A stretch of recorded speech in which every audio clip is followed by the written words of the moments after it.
Merci de votre fidélité à Géopolis Télévision. Bienvenue dans Géopresse, votre magazine d'approfondissement grâce à l'analyse des journalistes.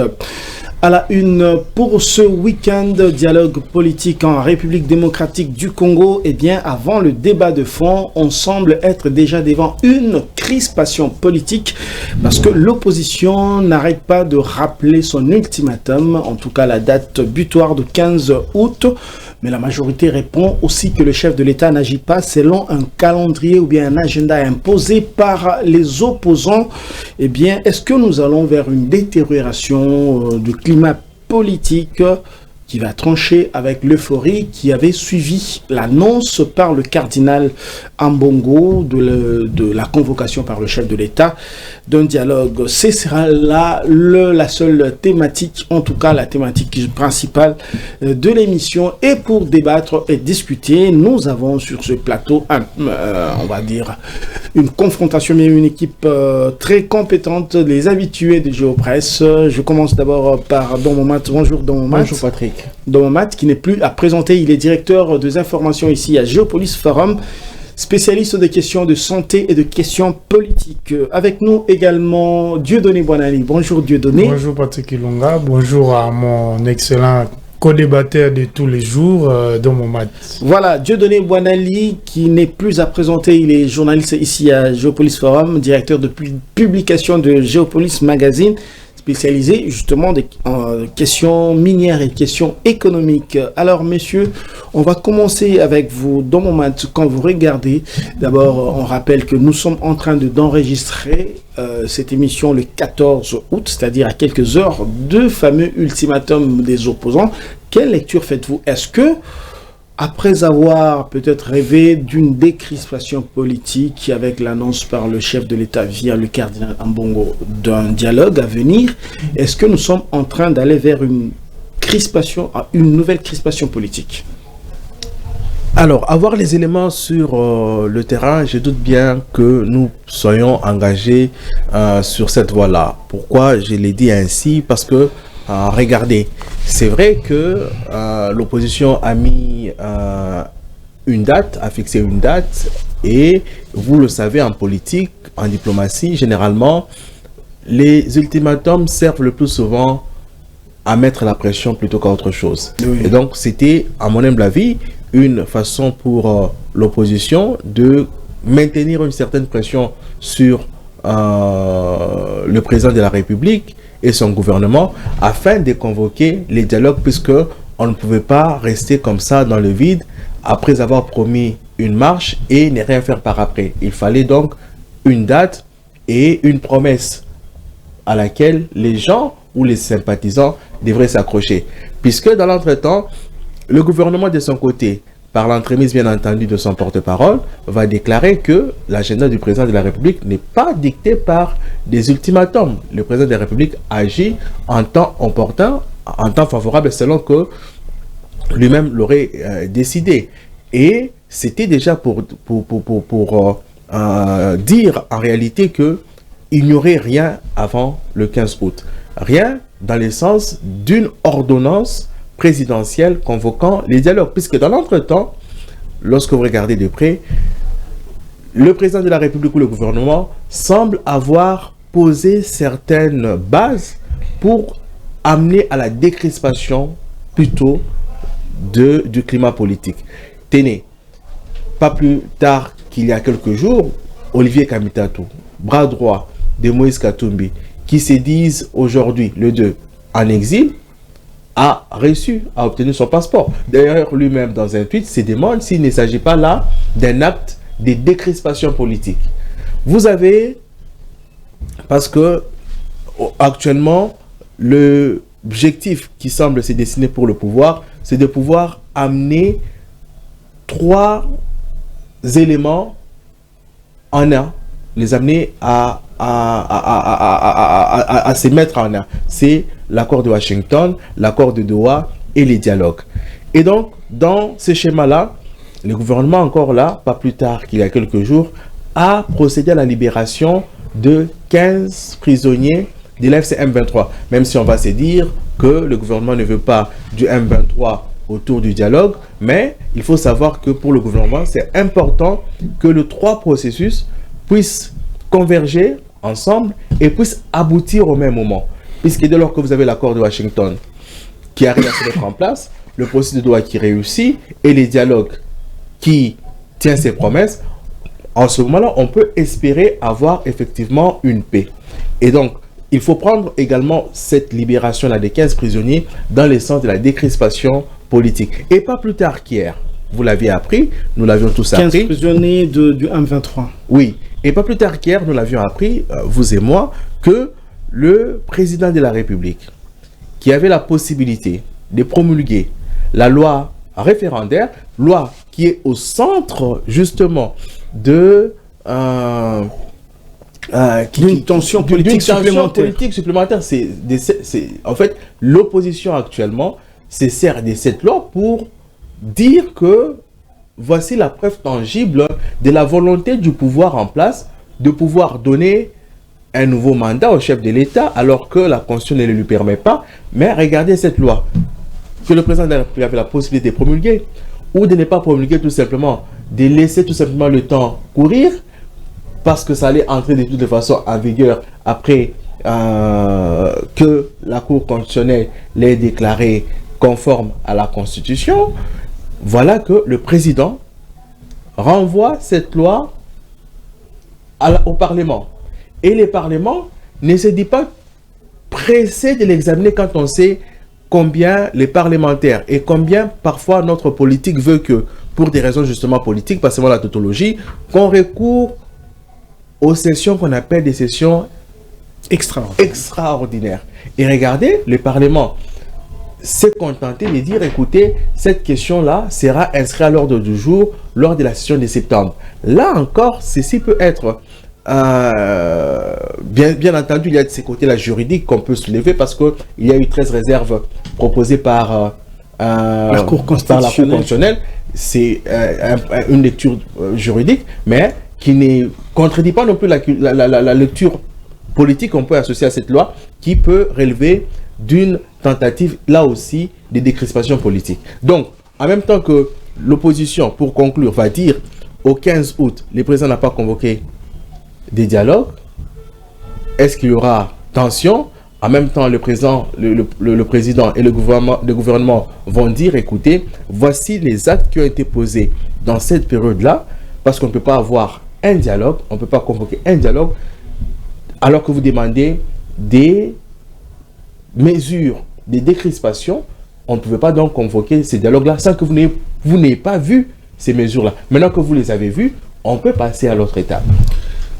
Belle entrée en matière, merci Domomat. En tout cas, on comprend, selon votre argumentaire, que le gouvernement est dans une, en tout cas, la majorité, le gouvernement, le président, sont dans une cohérence de décrispation et tout ce qui se fait, eh bien, obéit à ce besoin-là, mais qui n'obéit pas forcément à la pression de l'opposition. En tout cas, on a compris. Mais Dieudonné Boinali, on veut vous entendre quand même sur cette question. Quoique Domomat s'est montré optimiste, mais on voit qu'il y a un rapport de force sur le terrain.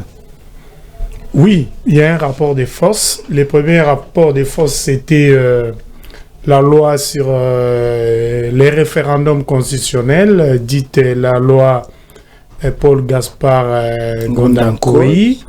Je vais tout simplement ajouter par rapport à ce que mon estimé confrère a dit, que cette loi avait déjà été votée au Parlement et puis subi les toilettages à la Cour constitutionnelle qui l'a jugé conforme à la Constitution, mais en émettant une série de réserves selon les dispositions constitutionnelles.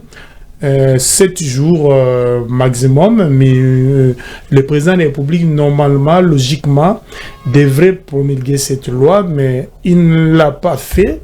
Mais cela n'avait pas ou ne pouvait pas empêcher la loi d'entrer en vigueur après publication.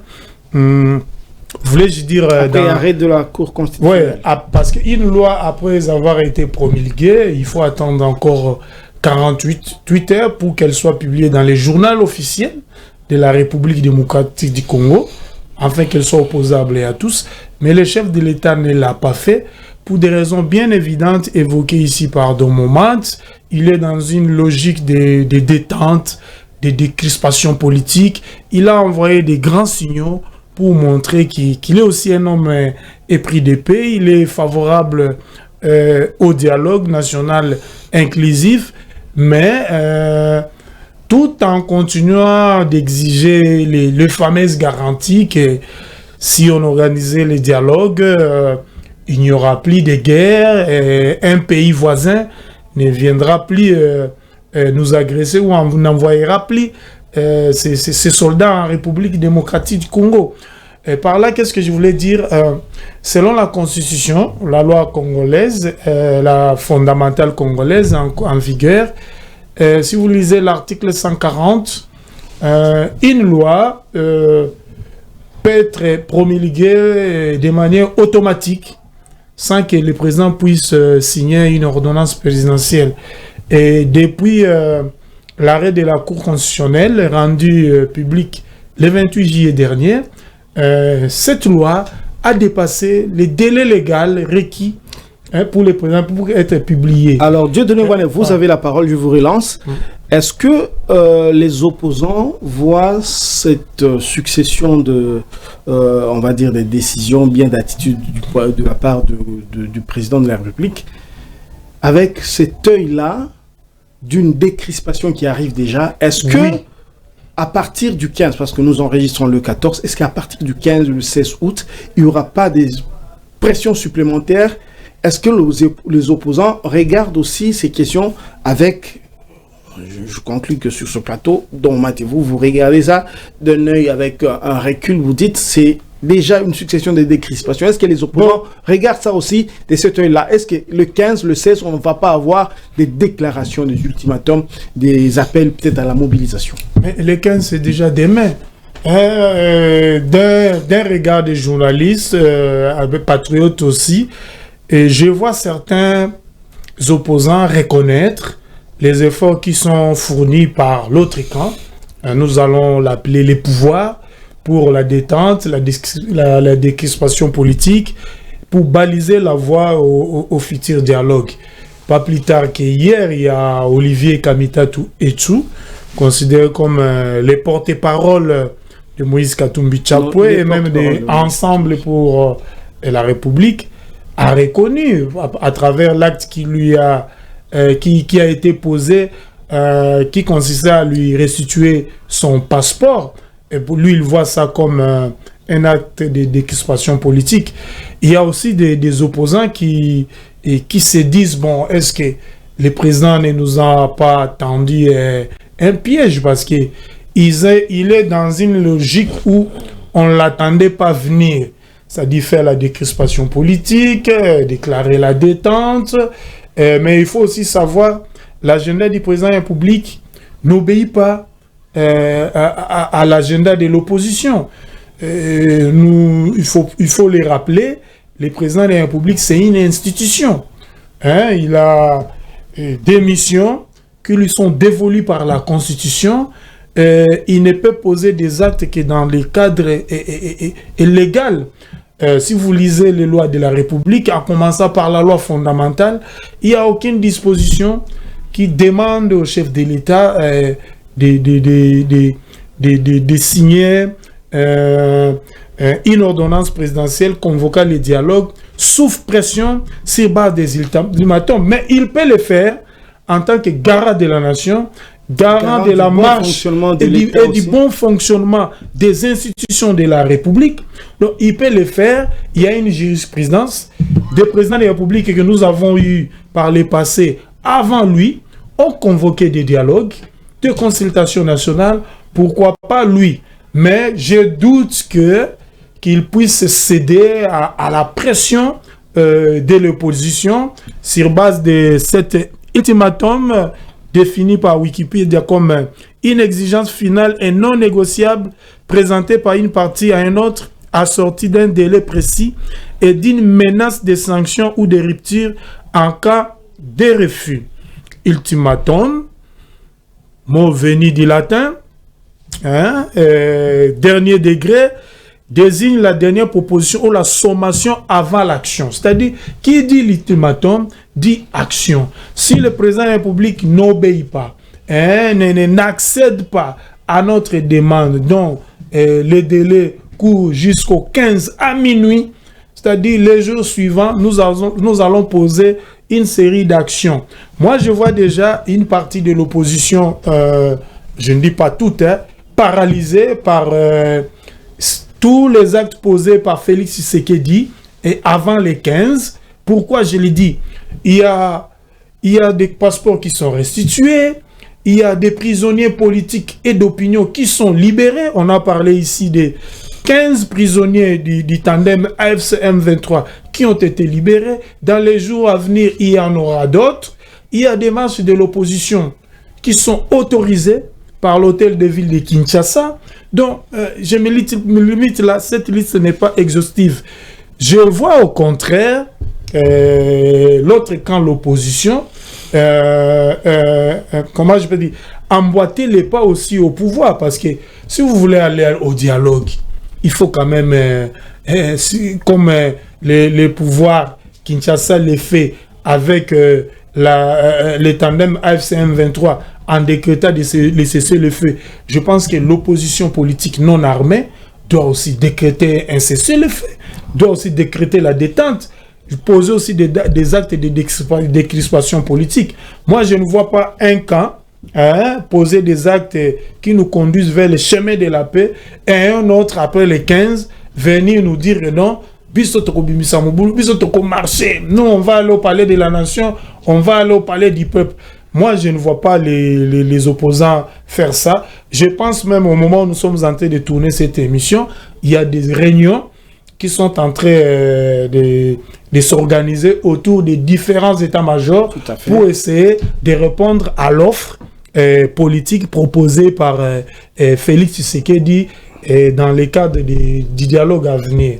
Voilà, au nombre d'éléments, en tout cas d'actes de décrispation, en tout cas vu comme d'actes de décrispation, il y a aussi le fait que le secrétaire permanent du PPRD, parti suspendu, Ramazani Chadari, et le président, je crois, vice-président, Aubin Minakou, qui ont été, après, je crois, 200 jours de détention, envoyés à leur juge naturel pour éventuellement faire face aux accusations qui pèsent sur eux.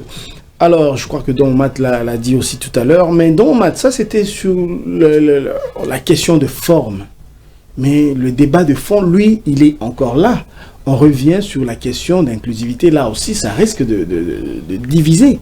Et effectivement, ça risque pas la question divise jusqu'à ces jours, parce que apparemment, lorsque vous regardez certains analystes, il était clair pour eux que le président de la République serait prêt à faire un certain nombre de concessions, mais il y a deux points sur lesquels, semblerait-il, il ne peut pas faire des concessions, notamment sur la question de l'inclusivité telle que présentée par une certaine opposition. Une inclusivité qui veut que le groupe armé, ici particulièrement, en l'occurrence le M23, et certains ajouteraient l'ex-président qui est d'ailleurs affilié à cette rébellion selon la justice, et selon la justice congolaise qui est elle-même à condamner l'ex-président. Il semblerait que ça soit des personas non grata par rapport à ce dialogue, alors que d'autres composantes continuent à penser que ce soit l'ex-président, que ce soit le M23, étant donné que le M23, c'est ça effectivement le problème du Congo actuellement, devrait participer à ce dialogue. Donc la question de l'inclusivité continue de poser problème, et jusque-là, il n'y a pas encore de fumée blanche qui semble se dégager. Et il y a encore ces problèmes du lieu où doit se tenir les dits dialogues. Si certains ont avancé de plus en plus brasa, mais là encore ça pose un problème, puisque d'autres vont rentrer dans l'histoire pour évoquer par exemple le cas Moulélé. C'est totalement différent. Mais d'autres vont par exemple évoquer les cas Moulélé, qui était à Brazza et qui a été livré à Kinshasa, non pas pour être tué, parce que Moulele, le Brazzaville avait reçu du pouvoir à l'époque de Kinshasa toutes les assurances comme quoi Moulele serait bien traité, mais une fois ici, Moulele a connu une justice expéditive, il a été tué depuis lors. Et donc, certains vont évoquer ça, mais tout en oubliant que Beignet, Laurent Désiré Kabila, les Soumalio avaient aussi élu domicile au Congo-Brazza sans qu'il les soit transféré à Kinshasa. Pour ceux qui connaissent l'histoire, vous vous souviendrez que c'est depuis Brazzaville que la milice Maïmaï a été lancée, les Simba a été lancée pour aller s'implanter, conquérir pratiquement une partie de l'Est jusqu'à établir faire un autre pays qui a été même reconnu par certaines puissances, notamment la Chine, avec comme président Beignet et tous les autres qui avaient comme capitale Kisangani. Donc, mais je disais, pour revenir à ça, c'est une parenthèse que j'ai refermée. Une parenthèse pour peut-être les téléspectateurs qui nous regardent, qui sont peut-être plus jeunes. Et c'est une histoire de 1960. La rébellion Simba de Mzee Kabila à l'époque. Laurent Désiré Kabila et Soumialo et puis Christophe Beignet. Effectivement, c'est ça. Et donc, il y a ceux qui présentent cet argument-là des Moulele pour revenir à notre sujet du jour, pour dire que Brazzaville étant proche de Kinshasa, et sachant aussi que le président Sassou Nguesso, qui généralement toujours entretenu de bonnes relations avec les présidents du Congo d'en face, serait peut-être proche de Kinshasa. Et donc, il y a certains opposants qui émettent là encore des réserves pour Brazzaville, qui était en tout cas ces derniers temps le lieu le plus cité. D'autres évoquaient Luanda, mais dans l'option, selon le dire, dans l'option de ceux qui gouvernent actuellement, Luanda serait un peu loin. Donc il y a la question de l'inclusivité qui continue à poser problème, la question du lieu, la question des participants autour de la table, mais finalement, si on n'invite pas le M23, si on n'invite pas l'ex-président Kabila, on va se contenter d'inviter Fayoulou, Katumbi et qui d'autre? Pour dire quoi? Pour faire quoi? Il y a encore ces questions-là. Pour le pouvoir, c'est clair, il faut faire bloc pour faire face à l'agression. Oui, mais si vous invitez aujourd'hui Kabound, après vous allez faire face à l'agression comment? Donc il y a aussi la question, ce sont des questions qui se posent. L'apport, quel serait l'apport des gens qui vont participer à ces dialogues? Quel serait le rapport pour mettre fin justement à la crise de l'Est? S'agirait-il tout simplement pour eux de proposer des idées? Est-ce aujourd'hui les idées qui manquent pour mettre fin à cette guerre? Ou s'agirait-il de le mettre autour d'une table et puis après créer une certaine cohésion pour avoir un même langage, un même plan, une même stratégie pour faire face à la guerre de l'Est? Là encore, ce sont des questions qui se posent. Donc, jusque-là, il y a beaucoup de questions qui se posent, mais il y a, semblerait-il, aussi quelques avancées sur cette question-là, puisque le président de la République aurait convoqué, se serait entretenu avec certaines personnalités, notamment les clergés de l'Église catholique et les pasteurs de l'ECC, aurait un peu peut-être effleuré ce que lui il envisagerait comme format et tout ce qui est du dialogue.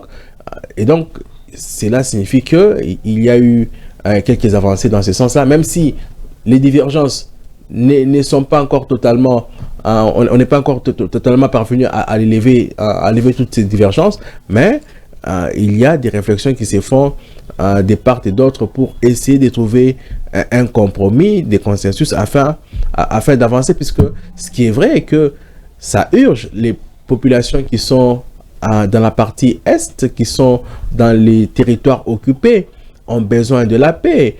Aujourd'hui, pas plus tard qu'hier, le ministre de la Communication a co-animé une conférence le point de presse hebdomadaire, ou le point de presse qu'il a l'habitude d'animer avec différents ministres.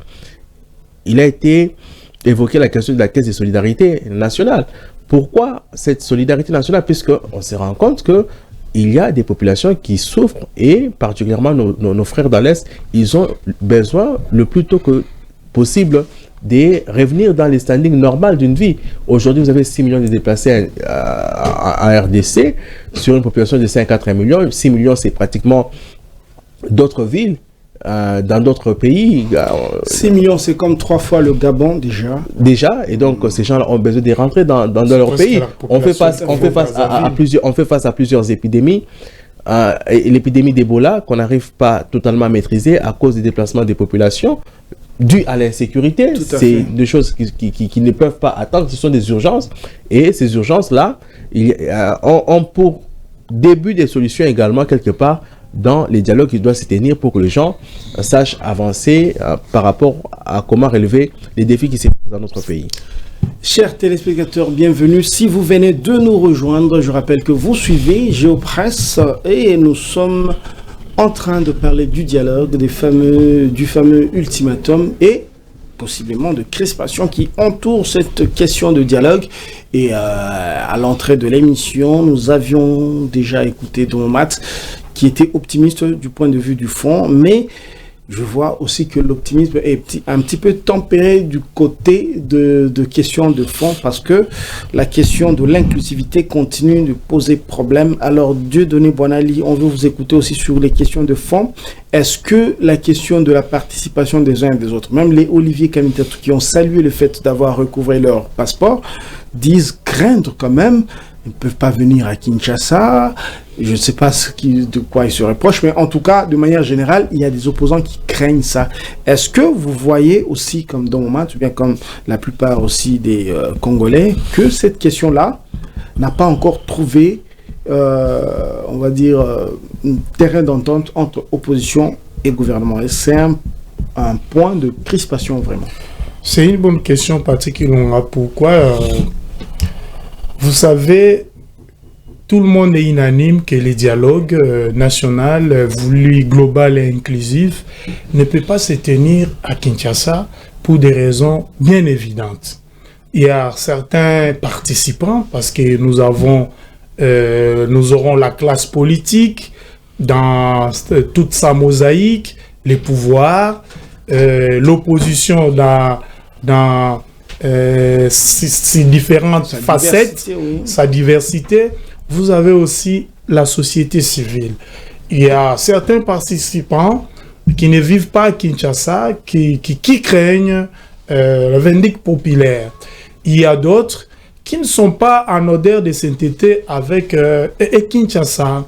Il y a d'autres qui ont choisi la voie des armes pour revendiquer leurs droits, revendiquer un Congo nouveau, celui de la bonne gouvernance, où il règne la paix, un Congo démocratique, pas seulement des noms, mais où sévit la démocratie.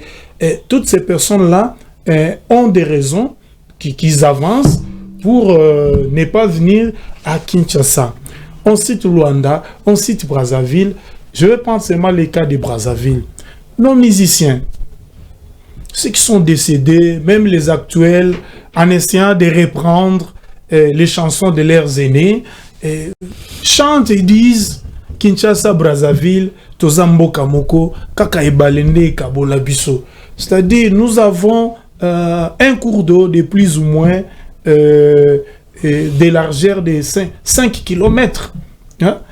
Quand on dit que quand c'est Kinshasa qui a arrimé, c'est Brazzaville qui tousse.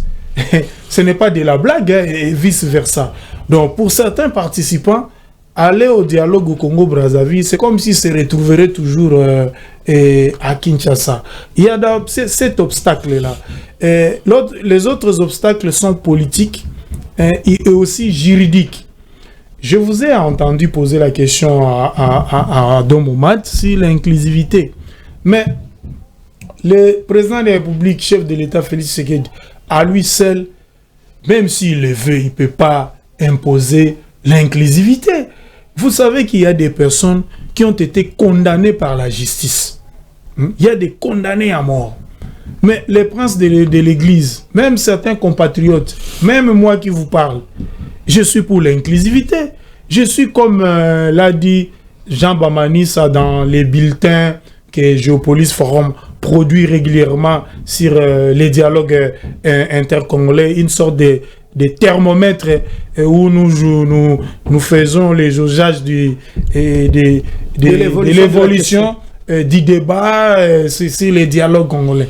Jean Bamanissa a dit le Congo c'est un pays détruit, c'est un pays en construction à reconstruire. Pour reconstruire ces pays, on a besoin des uns et des autres. Mais j'ai lu aussi Lisanga Bonganga et tous ses amis, dont le nom va venir, et avec ses amis qui disent que oui pour le dialogue national inclusif, mais nous sommes contre la participation des groupes armés. Déjà, vous avez parmi les participants qui ne veulent pas voir d'autres participants autour de la table de discussion. Ça, c'est des contraintes politiques. Contraintes juridiques et judiciaires. Vous avez des condamnés à mort, des personnes condamnées par Kinshasa. La justice congolaise, voulais-je dire. Il y a des personnes condamnées par l'administration américaine. Il y a des personnes condamnées par l'Union européenne. Et j'en passe. Il y a des personnes même recherchées par Interpol. Il y a des personnes dont des enquêtes sont en cours au niveau de la Cour pénale internationale. Maintenant, vous exigez que ces personnes-là puissent venir participer au dialogue qui va se dérouler à moins de 5 km de Kinshasa, c'est-à-dire Brazzaville. C'est-à-dire, il y a certains préalables à court terme, à moyen terme et à long terme qui font satisfaire pour qu'on puisse avoir une large participation autour de ces assises. Et aussi, ce qui est très important, Kinshasa est dans une démarche de décrispation, de détente. Est-ce que l'administration Tshisekedi va pousser les pions très loin en décrétant par exemple l'amnistie, par exemple pour certaines personnes qui ont été condamnées par la justice, afin de leur permettre de venir participer au dialogue? Ça, ce sont des questions qui se posent. Est-ce qu'on va faire table rase du passé, dire bon, Batu Oyo, ils ont quand même participé aux crimes contre l'humanité, violation massive des droits de l'homme, ils ont participé à des tueries. Bon, Tobo Sanaka, quand on oublie, on fait table rase du passé. Même celui qui a dévalisé une banque à l'Est, celui qui a occasionné des attaques dans des hôpitaux, la destruction des infrastructures, on les amène au dialogue, nous nous mettons sur les mêmes pieds d'égalité. Il y a des gens qui disent non, ça sera une prime à la rébellion. Voilà. C'est comme si nous leur donnons la prime, nous voulons que dans les années à venir, quelqu'un qui sera aussi insatisfait et lors du partage du gâteau ou bien après les dialogues, il va rentrer dans la brousse, faire la même sale besogne et puis venir tuer des Congolais, et puis il y aura encore 40e, 42e, 46e dialogue. Il y a des gens qui pensent non, il faut séparer les blés des livrets, c'est-à-dire certaines personnes méritent de venir au dialogue et d'autres non. Voilà. Ceux qui sont poursuivis par exemple par la justice, ce sont des questions auxquelles tous les participants devront y répondre. Inclusivité, oui, mais inclusivité tout en insultant les gens qui sont décédés, leur mémoire, inclusivité sans justice, inclusivité dans l'impunité. Quel Congo voulons-nous laisser à nos enfants et à nos petits-enfants demain? Voilà, maintenant que nous entamons la dernière ligne droite de l'émission, la question que je pose maintenant à Domat, c'est vrai qu'on a parlé de la question de forme, on a parlé maintenant de la question de fond, maintenant l'issue. C'est-à-dire que les résolutions, c'est-à-dire après le dialogue, ce sera le schéma, le fameux schéma rébellion, opposant, tout ça, vous faites un dialogue, vous êtes dans un partage entre guillemets de gâteau. Il y en a qui condamnent ça. Est-ce que ça doit être ça vraiment l'issue? Quelle devrait être l'issue du dialogue finalement? Alors l'issue, c'est déjà dit par le pouvoir, c'est de faire, l'objectif étant de faire face à l'agression rwandaise. Donc, on peut en déduire que l'issue du dialogue serait de faire un bloc commun, de sortir avec des gens qui sont unanimes sur la question de comment on défend le pays. Comme je le disais tantôt. Le bloc se matérialise comment? C'est-à-dire une institution, le gouvernement de ces gens-là unis, ce sera comment? Oui, à votre avis? Oui, généralement, dans notre pays, on sait que tout tourne. Généralement, à chaque fois qu'il y a un dialogue, tout finit par un gouvernement d'union nationale. Et rappelez-vous même, c'est pas des choses qui datent, même s'il n'y a pas eu un dialogue comme tel, mais il y a eu une sorte de concertation, oui, il y a eu des concertations entre le président de la République et certains opposants lorsque la guerre est montée en termes d'intensité, et on a vu un gouvernement qui est sorti, le gouvernement actuel, avec des opposants comme Adolphe Mouzito. C'est venu après des concertations. Et donc, généralement, c'est ça. Ou le Constant Moutamba aussi. Oui, ça c'est bien avant, lors de la formation du gouvernement Souminois 1. Et donc, dans les schémas habituels congolais, c'est que cela puisse aboutir à une formation du gouvernement. Mais en même temps, on peut se demander, à chaque fois qu'il y a eu dialogue, formation du gouvernement, est-ce qu'on a résolu les problèmes à la base? Ça, c'est une question qui mérite d'être posée. Et si la réponse n'est pas positive, puisque généralement, on peut se rendre compte que nous sommes comme dans un cercle vicieux, on vit perpétuellement les phénomènes décisifs, c'est-à-dire un éternel recommencement. Il y a eu des crises, on a eu des dialogues, on a eu un gouvernement d'union nationale, et après, on est revenu au même schéma.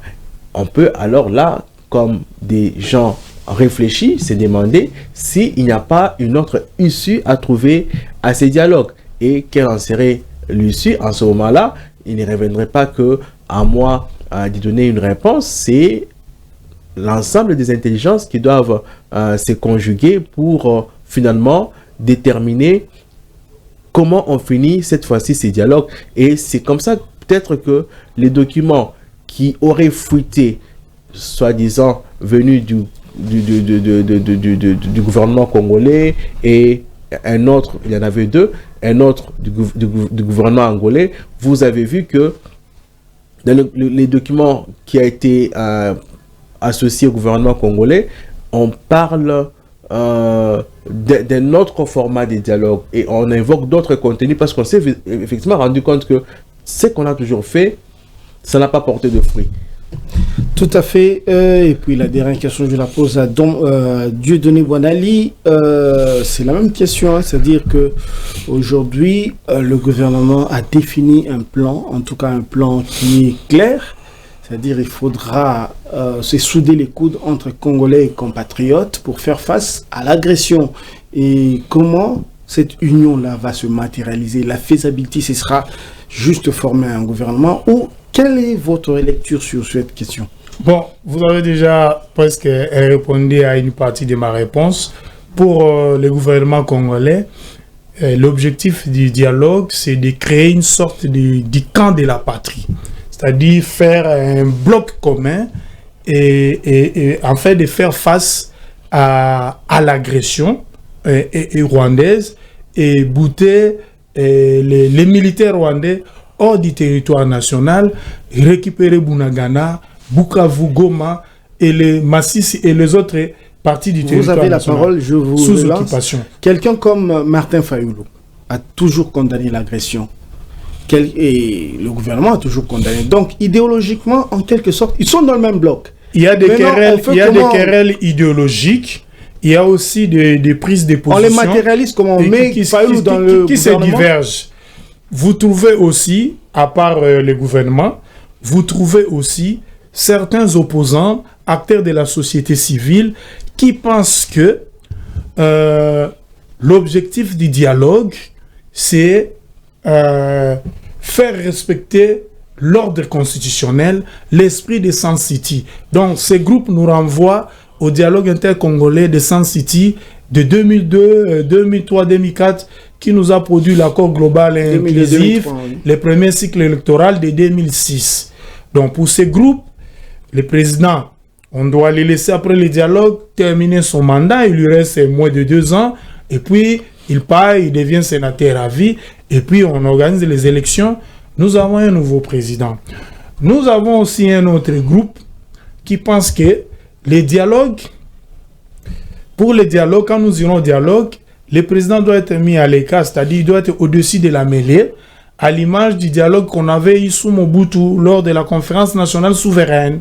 Les Congolais se parlent entre eux, le président est au-dessus de la mêlée, et puis les résolutions, on va les proposer au président de la République, on les applique, et puis on fait la refondation de l'État congolais. Mais de toutes ces opinions, il se dégage un idéal commun. Les dialogues que nous voulons nous tous, c'est pour, j'ai écrit la phrase, mais on ne l'a pas l'oublier, c'est pour la paix, la refondation de l'État. Ici, l'accent sera mis sur la refondation de l'État dans tous les secteurs de la vie nationale où nous voyons que des choses ne marchent pas. On ne dit pas que tout est mauvais. Il faut reconnaître que dans la gouvernance Tshisekedi, il y a quand même des prouesses qui ont été réalisées. Rappelez-vous de l'émission que nous avons produite hier sur l'an 1 du gouvernement Souminois 2. On a étalé ici noir sur blanc des réalisations notables qui augurent des lendemains meilleurs. Mais l'idée générale qui se dégage, c'est d'abord aller dialoguer, mettre fin aux hostilités, cesser les faits, permettre à ce que les Congolais qui se sont déplacés massivement puissent rentrer dans les logis, leur maison, qui est accalmie, parce qu'il y a certains Congolais qui ne vivent que de l'agriculture. Ils sont d'ailleurs majoritaires. N'oubliez pas que la partie orientale du pays, surtout le nord, les Sidi Kivu et les Maniema, les trois provinces sont considérées comme les greniers agricoles de la République démocratique du Congo. Chaque fois, il y a des guerres.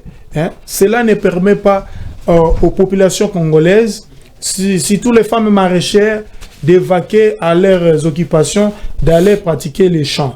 Je termine par la proposition qui a été faite sur la caisse de solidarité. Moi, oui, je pense une campagne de solidarité. La campagne de solidarité pour pousser les Congolais et ceux qui ont choisi la RDC comme leur seconde patrie à libérer quelque chose pour créer une caisse communautaire et afin d'aider les déplacés et tous ceux qui sont victimes de la guerre. C'est une bonne chose. Mais moi, je pense qu'il y a un fonds dormant qu'on ne touche pas. Nous avons un fonds minier pour les générations futures. Voilà. On peut prendre cet argent, on ajoute ça dans la caisse. On aide nos compatriotes qui sont victimes de guerres et de déplacements massifs. Merci Dieudonné Boinali, c'est vraiment Géopresse parce que c'est du choc des idées que jaillit la lumière. La lumière, on l'espère l'avoir, on espère avoir apporté un peu de lumière sur cette question, dialogue, ultimatum, crispation ou même des crispations politiques.